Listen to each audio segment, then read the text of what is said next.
Wisdom of Solomon, Chapter 1. Love righteousness, ye that be judges of the earth.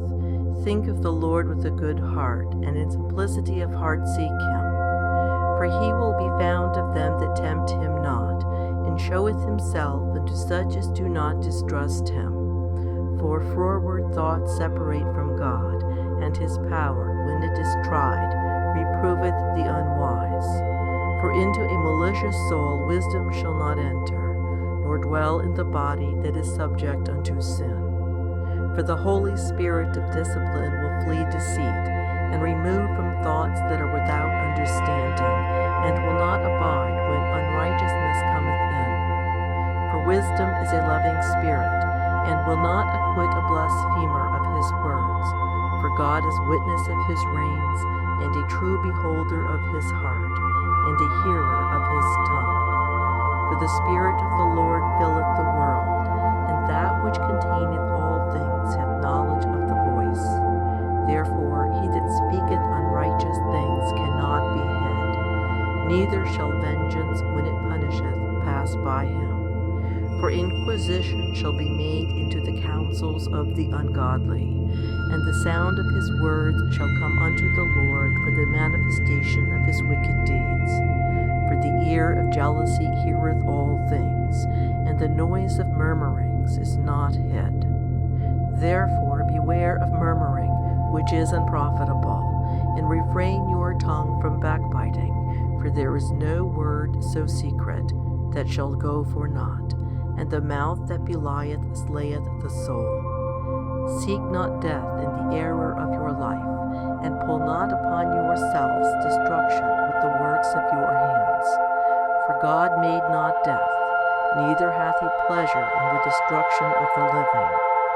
For he created all things, that they might have their being, and the generations of the world were healthful, and there is no poison of destruction in them, nor the kingdom of death upon the earth.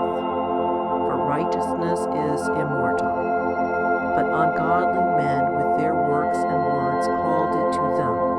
For when they thought to have it their friend, they consumed to naught, and made a covenant with it, because they are worthy to take part with it. Chapter 2. For the ungodly said, reasoning with themselves, but not aright, our life is short and tedious, and in the death of a man there is no remedy, neither was there any man known to have returned from the grave. For we are born at all adventure, and we shall be hereafter as though we had never been.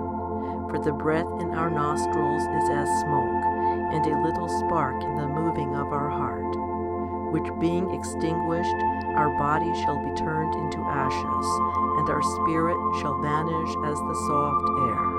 And our name shall be forgotten in time, and no man shall have our works in remembrance. And our life shall pass away as the trace of a cloud, and shall be dispersed as a mist that is driven away with the beams of the sun, and overcome with the heat thereof.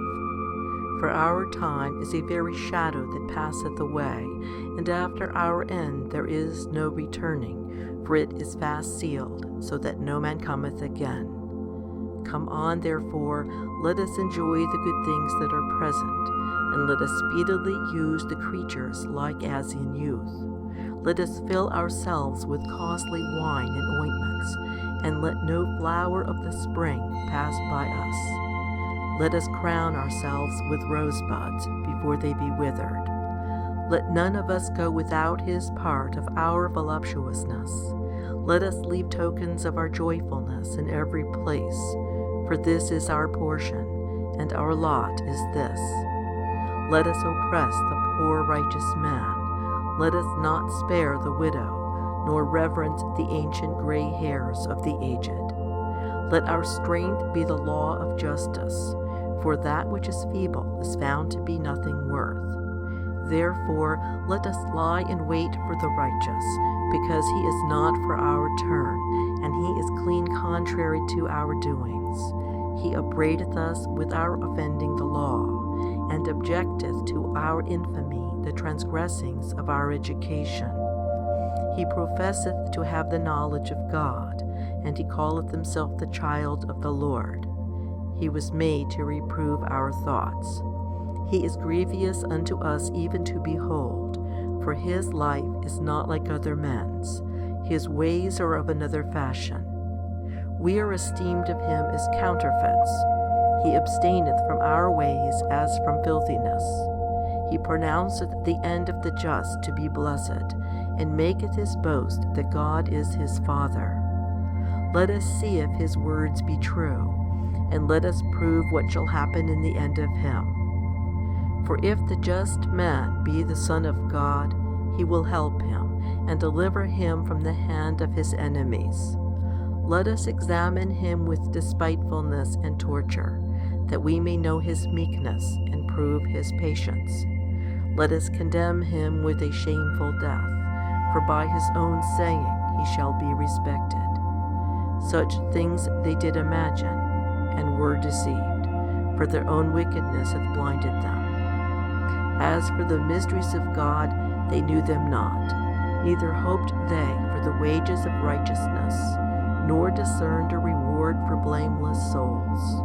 For God created man to be immortal, and made him to be an image of his own eternity.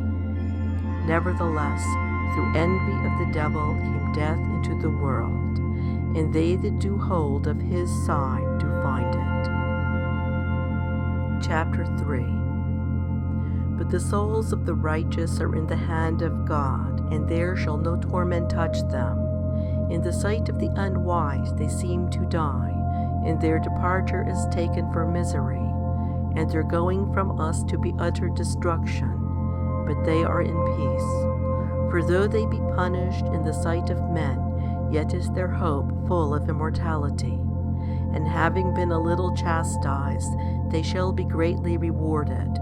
For God proved them, and found them worthy for himself. As gold in the furnace hath he tried them, and received them as a burnt offering. And in the time of their visitation they shall shine, and run to and fro like sparks among the stubble. They shall judge the nations, and have dominion over the people, and their Lord shall reign forever. They that put their trust in him shall understand the truth, and such as be faithful in love shall abide with him. For grace and mercy is to his saints, and he hath care for his elect. But the ungodly shall be punished according to their own imaginations, which have neglected the righteous and forsaken the Lord.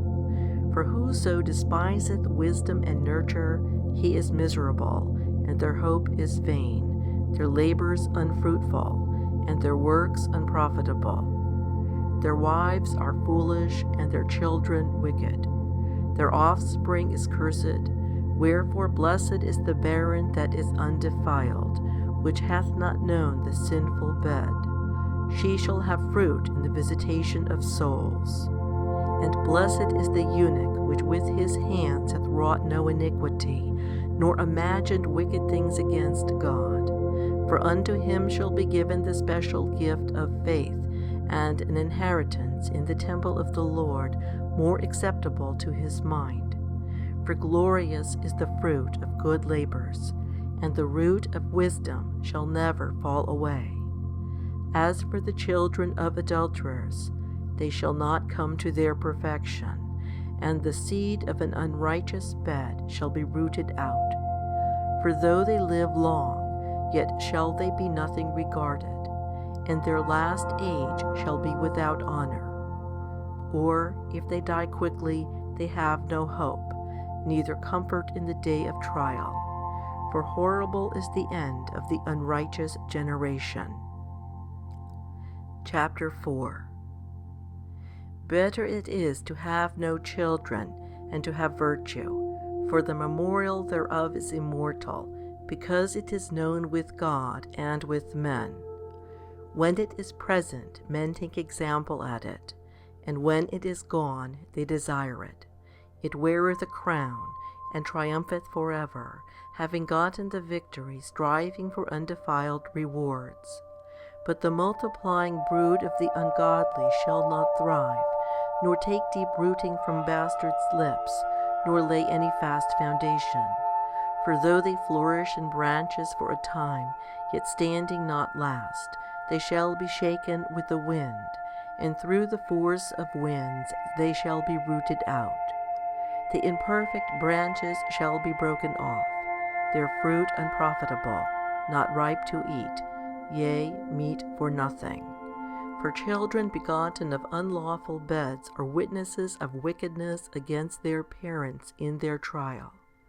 But though the righteous be prevented with death, yet shall he be in rest. For honorable age is not that which standeth in length of time, nor that is measured by number of years. But wisdom is the gray hair unto men, and an unspotted life is old age. He pleased God and was beloved of him, so that living among sinners he was translated. Yea, speedily was he taken away, lest that wickedness should alter his understanding, or deceit beguile his soul. For the bewitching of naughtiness doth obscure things that are honest, and the wandering of concupiscence doth undermine the simple mind. He, being made perfect in a short time, fulfilled a long time. For his soul pleased the Lord, therefore hasted he to take him away from among the wicked. This the people saw, and understood it not, neither laid they up this in their minds, that his grace and mercy is with his saints, and that he hath respect unto his chosen. Thus the righteous that is dead shall condemn the ungodly which are living, and youth that is soon perfected the many years and old age of the unrighteous.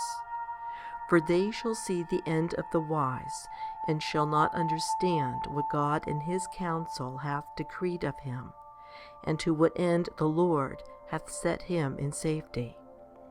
They shall see him, and despise him, but God shall laugh them to scorn, and they shall hereafter be a vile carcass, and a reproach among the dead for evermore. For he shall rend them, and cast them down headlong, that they shall be speechless, and he shall shake them from the foundation, and they shall be utterly laid waste, and be in sorrow, and their memorial shall perish.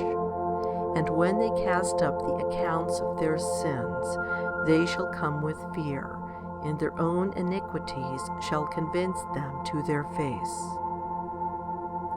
Chapter 5. Then shall the righteous man stand in great boldness before the face of such as have afflicted him, and made no account of his labors. When they see it, they shall be troubled with terrible fear, and shall be amazed at the strangeness of his salvation, so far beyond all that they looked for. And they, repenting and groaning for anguish of spirit, shall say within themselves, This was he whom we had sometimes in derision, and a proverb of reproach. We fools accounted his life madness, and his end to be without honor. How is he numbered among the children of God, and his lot is among the saints? Therefore have we erred from the way of truth, and the light of righteousness hath not shined unto us, and the Sun of righteousness rose not upon us. We wearied ourselves in the way of wickedness and destruction. Yea, we have gone through deserts, where there lay no way. But as for the way of the Lord, we have not known it. What hath pride profited us, or what good hath riches with our vaunting brought us? All those things are passed away like a shadow, and as a post that hasted by, and as a ship that passeth over the waves of the water, which when it is gone by, the trace thereof cannot be found, neither the pathway of the keel in the waves.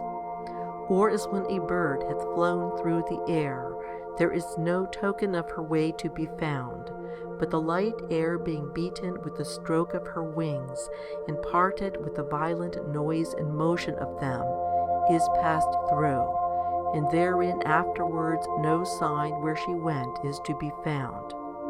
Or like as when an arrow is shot at a mark, it parteth the air, which immediately cometh together again, so that a man cannot know where it went through. Even so we, in like manner, as soon as we were born, began to draw to our end, and had no sign of virtue to show, but were consumed in our own wickedness. For the hope of the ungodly is like dust that is blown away with the wind, like a thin froth that is driven away with the storm, like as the smoke which is dispersed here and there with a tempest, and passeth away as the remembrance of a guest that tarrieth but a day. But the righteous live for evermore. Their reward also is with the Lord, and the care of them is with the Most High. Therefore shall they receive a glorious kingdom, and a beautiful crown from the Lord's hand. For with his right hand shall he cover them, and with his arm shall he protect them. He shall take to him his jealousy for complete armor, and make the creature his weapon for the revenge of his enemies. He shall put on righteousness as a breastplate, and true judgment instead of an helmet. He shall take holiness for an invincible shield. His severe wrath shall he sharpen for a sword, and the world shall fight with him against the unwise. Then shall the right aiming thunderbolts go abroad, and from the clouds, as from a well-drawn bow, shall they fly to the mark. And hailstones full of wrath shall be cast as out of a stone bow, and the water of the sea shall rage against them, and the floods shall cruelly drown them. Yea, a mighty wind shall stand up against them, and like a storm shall blow them away. Thus iniquity shall lay waste the whole earth, and ill-dealing shall overthrow the thrones of the mighty. Chapter 6. Hear therefore, O ye kings, and understand. Learn, ye that be judges of the ends of the earth. Give ear, ye that rule the people, and glory in the multitude of nations. For power is given you of the Lord, and sovereignty from the highest, who shall try your works, and search out your counsels. Because, being ministers of his kingdom, ye have not judged aright, nor kept the law, nor walked after the counsel of God. Horribly and speedily shall he come upon you, for a sharp judgment shall be to them that be in high places. For mercy will soon pardon the meanest, but mighty men shall be mightily tormented. For he which is Lord over all shall fear no man's person, neither shall he stand in awe of any man's greatness. For he hath made the small and great, and careth for all alike. But a sore trial shall come upon the mighty. Unto you therefore, O kings, do I speak, that ye may learn wisdom, and not fall away. For they that keep holiness holily shall be judged holy. And they that have learned such things shall find what to answer. Wherefore set your affection upon my words, desire them, and ye shall be instructed. Wisdom is glorious, and never fadeth away. Yea, she is easily seen of them that love her, and found of such as seek her. She preventeth them that desire her, in making herself first known unto them. Whoso seeketh her early shall have no great travail, for he shall find her sitting at his doors. To think therefore upon her is perfection of wisdom, and whoso watcheth for her shall quickly be without care. For she goeth about seeking such as are worthy of her, showeth herself favorably unto them in the ways, and meeteth them in every thought. For the very true beginning of her is the desire of discipline, and the care of discipline is love. And love is the keeping of her laws, and the giving heed unto her laws is the assurance of incorruption. and in corruption maketh us near unto God. Therefore the desire of wisdom bringeth to a kingdom. If your delight be then in thrones and scepters, O ye kings of the people, honor wisdom, that ye may reign forevermore. As for wisdom, what she is and how she came up I will tell you, and will not hide mysteries from you, but will seek her out from the beginning of her nativity, and bring the knowledge of her into light, and will not pass over the truth. Neither will I go with consuming envy, for such a man shall have no fellowship with wisdom. But the multitude of the wise is the welfare of the world, and a wise king is the upholding of the people. Receive therefore instruction through my words, and it shall do you good. Chapter 7. I myself also am a mortal man, like to all, and the offspring of him that was first made of the earth. And in my mother's womb was fashioned to be flesh in the time of 10 months, being compacted in blood of the seed of man, and the pleasure that came with sleep. And when I was born, I drew in the common air, and fell upon the earth, which is of like nature, and the first voice which I uttered was crying, as all others do. I was nursed in swaddling clothes, and that with cares. For there is no king that had any other beginning of birth. For all men have one entrance into life, and the like going out. Wherefore I prayed, and understanding was given me. I called upon God, and the spirit of wisdom came to me. I preferred her before scepters and thrones, and esteemed riches nothing in comparison of her. Neither compared I unto her any precious stone, because all gold in respect of her is as a little sand, and silver shall be counted as clay before her. I loved her above health and beauty, and chose to have her instead of light, for the light that cometh from her never goeth out.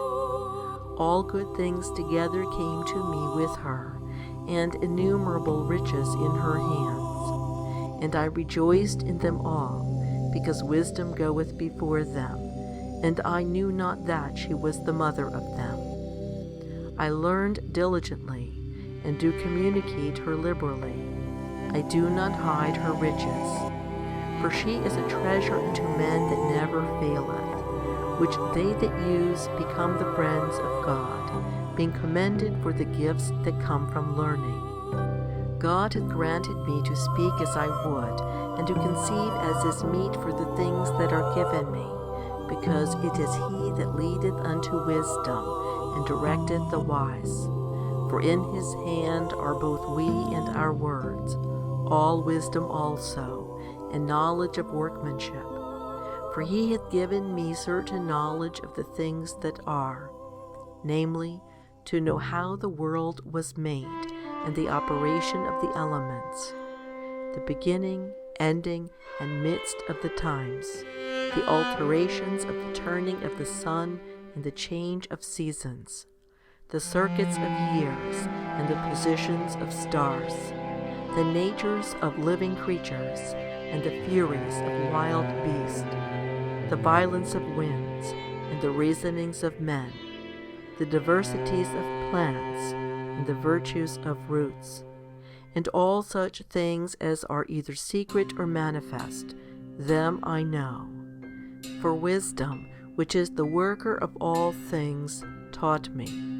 For in her is an understanding spirit, holy, one only, manifold, subtle, lively, clear, undefiled, plain, not subject to hurt, loving the thing that is good quick, which cannot be letted, ready to do good, kind to man, steadfast, sure, free from care, having all power, overseeing all things, and going through all understanding, pure and most subtle spirits.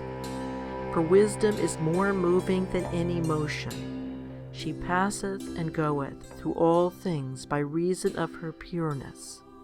For she is the breath of the power of God, and a pure influence flowing from the glory of the Almighty. Therefore can no defiled thing fall into her. For she is the brightness of the everlasting light, the unspotted mirror of the power of God, and the image of his goodness. And being but one, she can do all things, and remaining in herself, she maketh all things new. And in all ages entering into holy souls, she maketh them friends of God and prophets. For God loveth none but him that dwelleth with wisdom. For she is more beautiful than the sun, and above all the order of stars, and compared with the light, she is found before it. For after this cometh night, but vice shall not prevail against wisdom.